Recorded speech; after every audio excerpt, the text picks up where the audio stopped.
Welcome to Sacramento. Made it. Boom. Oh, Probably wasn't too bad. It wasn't, but it's not bad for you. This is like an hour for you. I had to come from Austin to LAX to here, but it was still worth it. So in California time, he was up at 2 a.m. to get here, and it's 9 a.m. Oh, California time, yes. Yeah. So.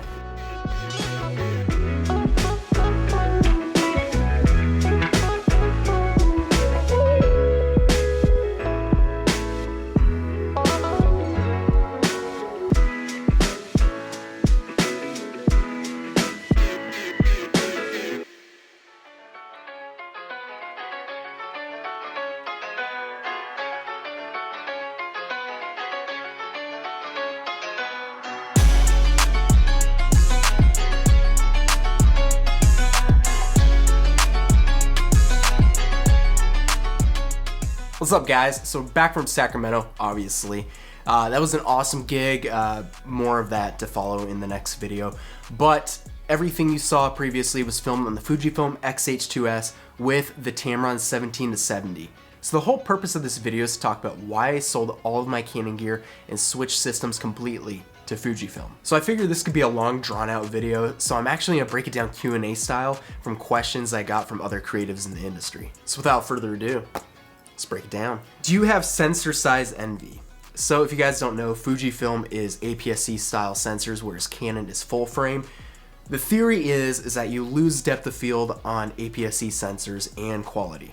So surprisingly, no, I don't have any sensor size envy. That was honestly my biggest fear about switching to Fujifilm, just because you get so used to full frame and that type of image.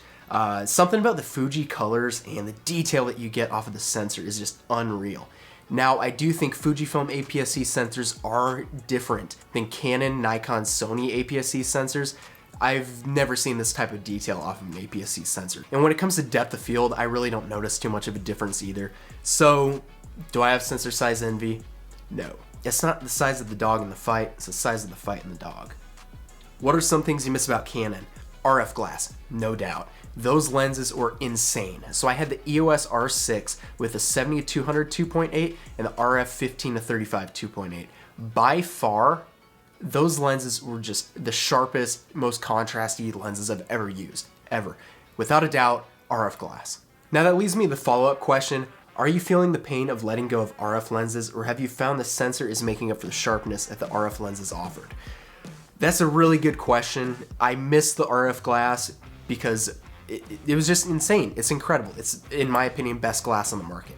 However, Fujifilm's lenses are not that far off, and the sensor does make up for it. It's incredible. What you're seeing right now is straight off of camera. It looks so good. This is a nostalgic neg film profile. Fuji sensors are so good, so good. And the lenses aren't too far off. They're pretty sharp, pretty contrasty, and honestly, they're a lot smaller. So the size and weight definitely makes up for it. But I would be lying if I didn't say the RF glass was superior to everything on the market. What would it take to get you to switch back to Canon? Oh, that's a good one. I don't know, honestly. I love Canon. My biggest problem were the colors, which is weird because you hear everybody talk about Canon color science. I don't know, I always had an issue with editing landscape photography images off of it. I had issues with color grading videos, so I don't know. I'm not sure what would get me to switch back. I'm pretty happy. Now, if I ever get a cinema camera, I might go the C70 route, but other than that, I don't know. I'm pretty happy with Fuji stills. Why Fuji over the competitors? Sony, Nikon, etc. So Fujifilm, if you guys don't know, has film simulation profiles built in the camera. So I initially got this, the Fujifilm XE4, as a point and shoot type camera, just because the R6 with the RF glass was so huge. This is easy enough to walk around, film my daughter with, just bring around places I don't want to bring my big camera to. So once I started shooting with this, I saw the depth of field that came off of the sensor. I saw the color richness off of this sensor, and these were all JPEGs. So then I started to edit the RAWs, and I was even more blown away by what I could recover from the highlights and shadows. I did some landscape photography with it as well, and I was just able to get that exact style that I've been trying to achieve on Canon for so long. off of these Fujifilm files. I also really like the retro feel of the XE4, and it matches well with this half retro, half modern looking XH2S. It's really good. Also, conveniently, when I decided to switch, the XH2S dropped, and that literally has everything I've ever needed in a camera. It's stacked. This is a hell of a camera. So between the XE4 and the insane specs of the XH2S, with the handsome good looks and the durability and the amazing colors, that's why. I've never liked Sony cameras. I've never really been a fan of Nikon. So this just really hits it for me with the files and the aesthetics of the camera. Where does Canon excel and where does Fuji excel? So that's a really good question. It's something we've talked about over on our podcast, Creative Born, shameless plug. But I think Canon's really good for studio work, portrait work, weddings, product photography, stuff more in line of the commercial setting. For me, I really prefer Fujifilm because of its artistic abilities. So for landscape photography, street photography, creative videography, I really prefer Fujifilm. But that's just me. You can do all that same stuff on Canon. I just gravitated towards Fuji. Do you like Fujifilm because it's better or because it's new? So if I was still doing product photography work full-time and studio work, I don't know if I would have left Canon necessarily. Now, I am doing full-time video editing and video productions, so all the photography I do is purely out of passion and out of art. So landscape photography, street photography, following my daughter around with a camera, just documenting everyday life. Fujifilm excels for that. I love shooting Fujifilm for that. Now, everything I do client-wise I do with the camera, Fujifilm also nails as well. I've heard there's been issues with previous Fujifilm cameras with autofocus. I haven't experienced any of that with XH2S. I think it is 95% of what Sony and Canon is, so that really gets the job done for me. Does the XH2S meet the needs of a hybrid creator? If so, to what extent?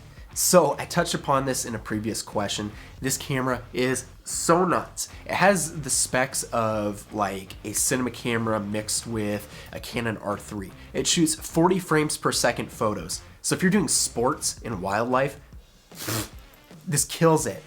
If you're doing video, it shoots up to 6.2K, 30 frames per second open gate. So you get the full sensor readout. It shoots ProRes. It shoots Blackmagic RAW. Blackmagic RAW in a Fujifilm camera. What? It shoots 4K 120 uncropped, 4K 60. This thing is insane. It is such a good camera. I seriously don't know a scenario where I'm going to outrun this camera unless I'm doing a massive production where I really need cinema level quality. It's crazy. It's so good. Do you have any regrets switching from Canon to Fuji? No. What was the final nail in the coffin for Canon in your mind? Honestly, colors. I wasn't having fun with the camera. I was having a lot of trouble with files.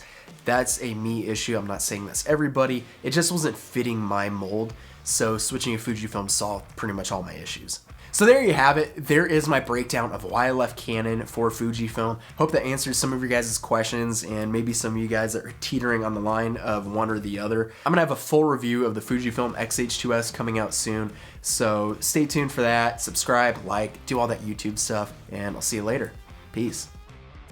This is Blue. He wants you to subscribe.